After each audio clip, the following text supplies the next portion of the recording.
Bu dərsimizdə digər elementlərin özəllik və metodları ilə tanış olacaq. İlk olaraq form etiketi və onun içərisində birdən çox input və buton etiketləri vardır. Mən index.js'də form etiketini seçdiyim zaman qarşımıza bu şəkildə form yazısı gələcəkdir və bunun altında bir çox özəllik və metodları görmüş oluruq. Misal burada 1, 2, 3 və 4 inputu görmüş oluruq.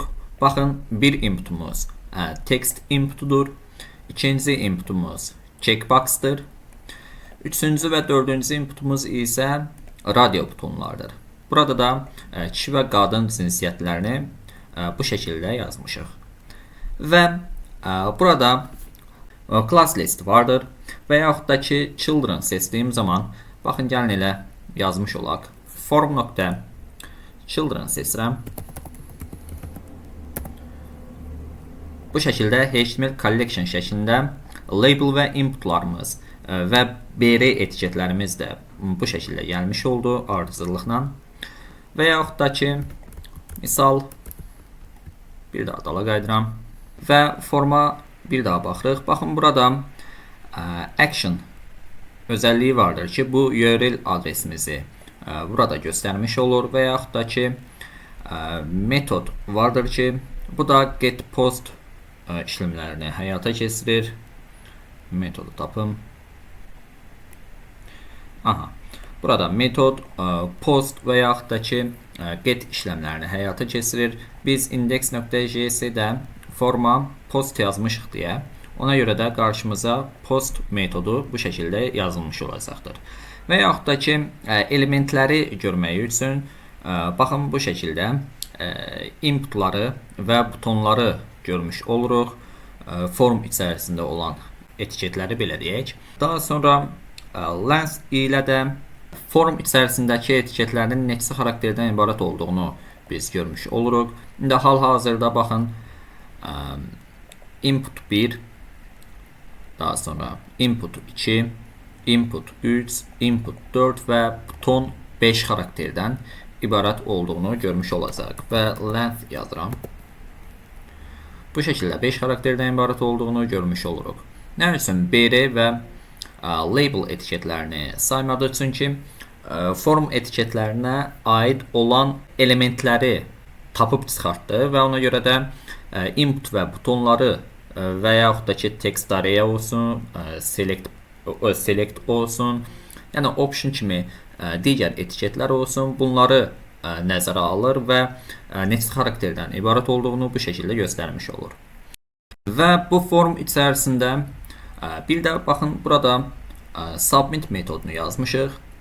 Bu onu göstərir ki, index.js'də də form.submit metodumuz vardır. Və form submit olduğu zaman, yəni biz index.html'də submit butonuna tıkladığımız zaman bu formu manuel olaraq göndərmiş olur. Bir də bizim reset metodumuz vardır ki, bu da submit butonuna tıkladığımız zaman inputlar içərisindəki yazıların sıfırlanması üçün bu metoddan istifadə edirik. Daha sonra inputa fokuslanmaq üçün misal input nöqtə focus metodumuz vardır. Bura focus yazıram. Burada da nə baş verdi? Error aldıq. Post metodu. Post hal-hazırda bu metodumuzu buradan silmiş olaq ki error verməsin. Misal mən bura konsola gəlirəm. Yeniləyirəm. Input is not defined. Input deyil, tanımlanmayıb. Burada input yazırıq. Input və query selector ilə inputu bu şəkildə seçirik. Və konsolda bu özü bir metod olduğuna görə, ona görə konsolda yazmağımız doğru deyil. Çünki undefined cavabı almış olacaq. Və input.focus yazıram. Səhifəni yeniləyirəm. Baxın, avtomatik olaraq birinci inputa, yəni text inputuna fokuslanmış oldu. Blur metodu da odur ki, blur yazdığım zaman avtomatik olaraq baxın yeniləyirəm. Text inputundan belə deyək, fokuslanmamış oldu. Yəni fokusdan çıxarmış olduq. Bunun en rahat yolunu biz click metodlarını kestiğimiz zaman, yani event listener'ları kestiğimiz zaman daha aydın görmüş olacaq. İndi hal-hazırda bu şəkildə yadda saxlamış olun. Və yaxud da ki input.select metodunu yazıram və səhifəni yenilədiyim zaman baxın yenidən text inputuna fokuslanmış oldu. Və input'a ait property'lər vardır ki, bunlar da index.html'də baxın görmüş olduğumuz kimi input.type'dır. Bunun tipini seçmiş oluruq. ID'dir, name'idir, placeholder'dır və yaxud da ki input'un içərisini doldurmaq lazımdırmı, lazım deyilmi? Baxın bu şəkildə required metodundan özəlliyindən istifadə edərək bu şəkildə inputları yazmış oluruq. Və checkbox və radioda bir property vardır ki, bu da input.check'dir. Bunu da belə yaza bilərik. Misal, burada tipi checkbox olan input'u seçmək istəyirəm. Gəlirəm burada input mötərizə açıram. Dırnaqlar içərisində tipi bərabərdir. Daha doğrusu dırnaqları bu şəkildə qoyaq. Dırnaqlı açıram və checkbox metodunu buraya əlavə edirəm və konsola input yazıram. Baxaq, null deyə cavab gəldi. Buradakı səhvimiz nə oldu? Type checkbox box deyə yazırıq. Tipi checkbox olan inputumuz bu şəkildə gəlmiş oldu. Və mən burada input.checked özəlliyindən istifadə edirəm. Və baxın, tipi checkbox olan, yəni şərtləri qəbul edirəm inputuna tıkladığım zaman hal-hazırda false-dur. Tıklayıram. Dəyişmədi.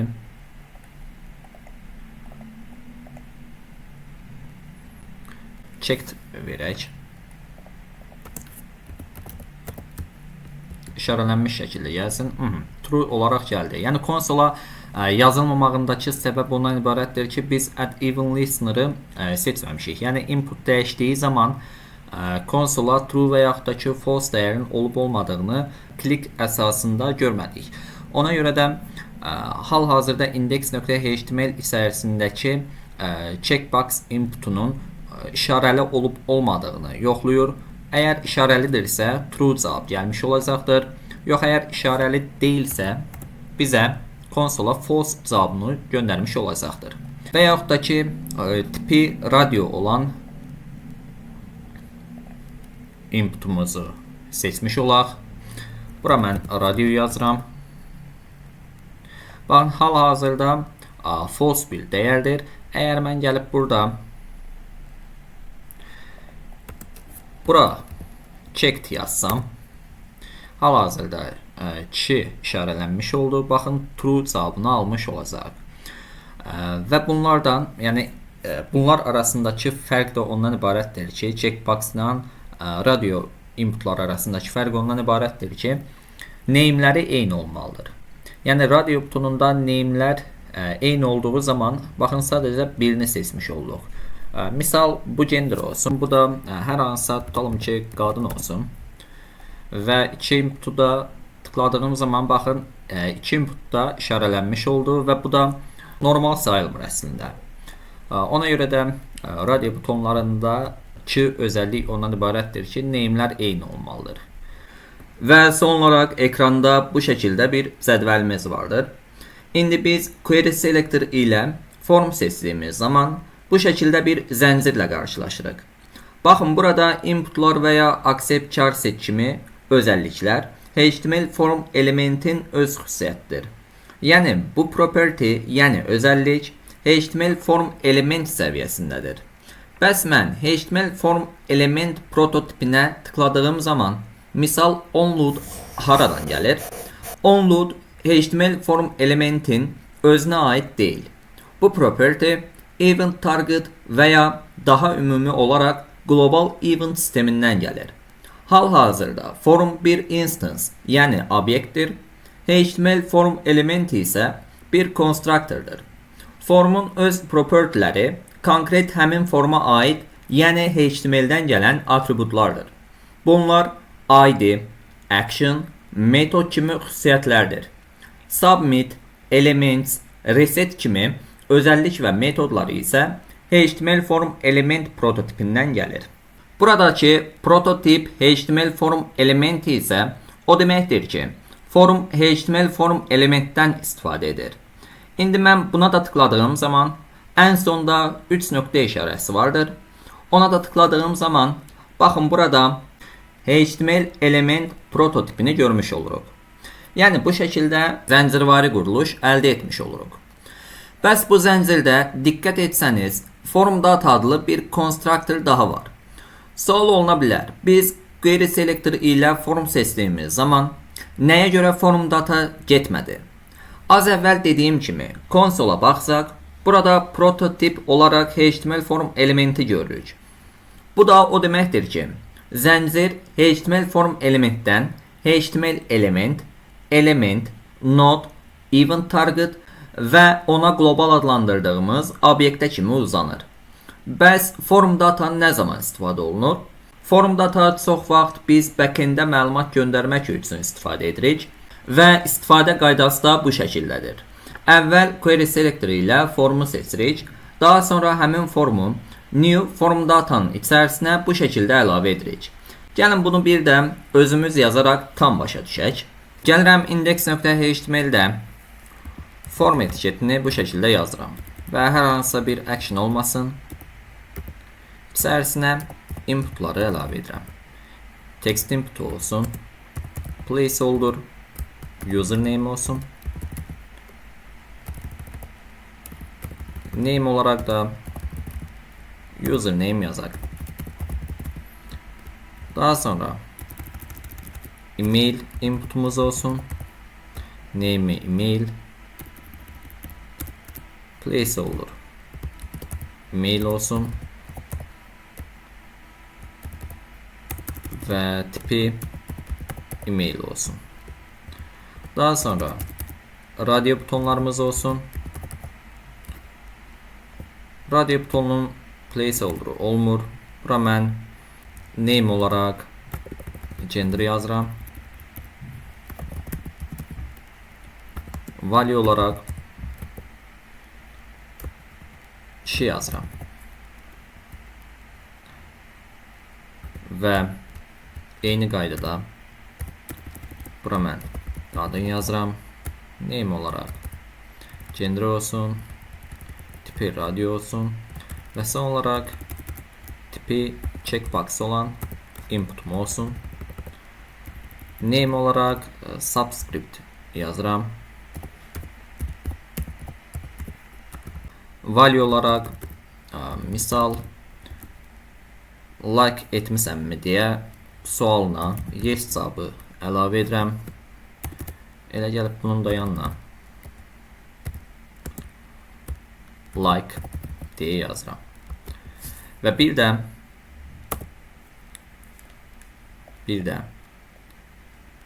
buton etiketimi əlavə edirəm. Bunun da tipi submit olsun. Buna da göndər yazısını bu şəkildə yazıram. Bunu silirəm. Və ekrana baxıram. Aha, bu şəkildə gəlmiş oldu.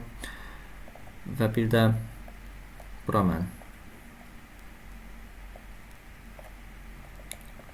eyni qaydada kişi və qadın yazıram. Aha.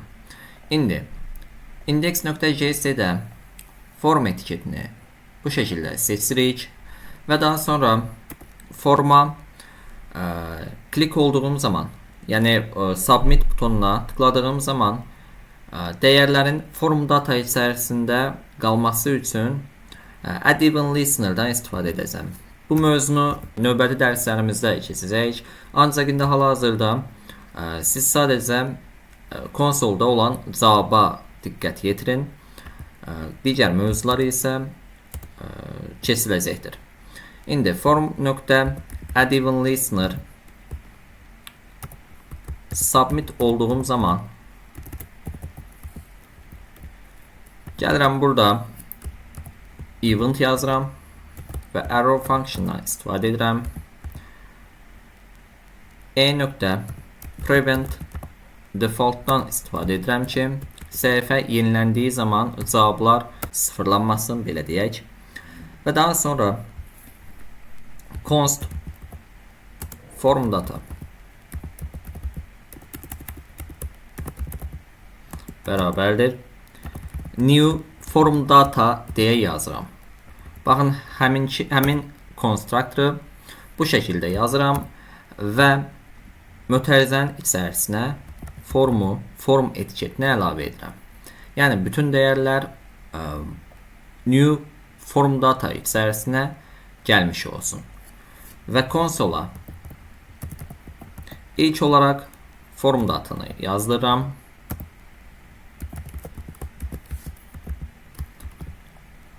Və bunu silirəm. Gəlirəm burada maili ali@gmail.com ki like olunub və göndərə tıkladığım zaman submit, üzr istəyirəm, bunu submit yazmalıyam və bir daha yes və göndər butonuna tıkladığım zaman baxın, konsola form data şəklində boş bir, belə bir deyək, dırnaqlı mötərizə gəlmiş oldu. Bu hal-hazırda içərisi boş şəkildə deyil. Yəni içərisində dəyərlər var. İçərisindəki dəyərləri də biz necə görə bilərik? Gəlin onu yazaq.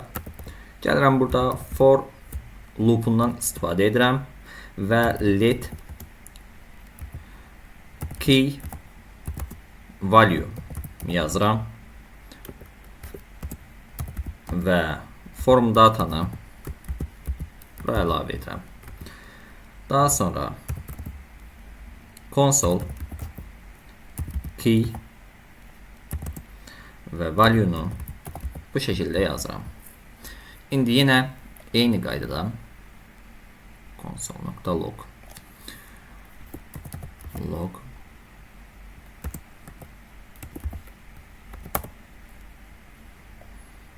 key və value-nu buraya əlavə edirəm.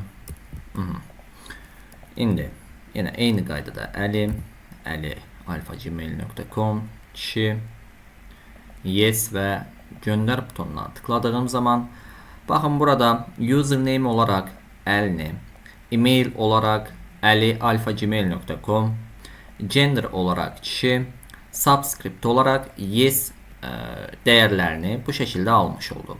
İndi baxın, burada fikir verdinizsə index.html-də name'lərini yazdırmış oldu. Yəni name'i və daha sonra dəyəri. Name'i, dəyəri. Yəni bu şəkildə bir obyekt içərisində bu dəyərləri əldə etmiş olduq.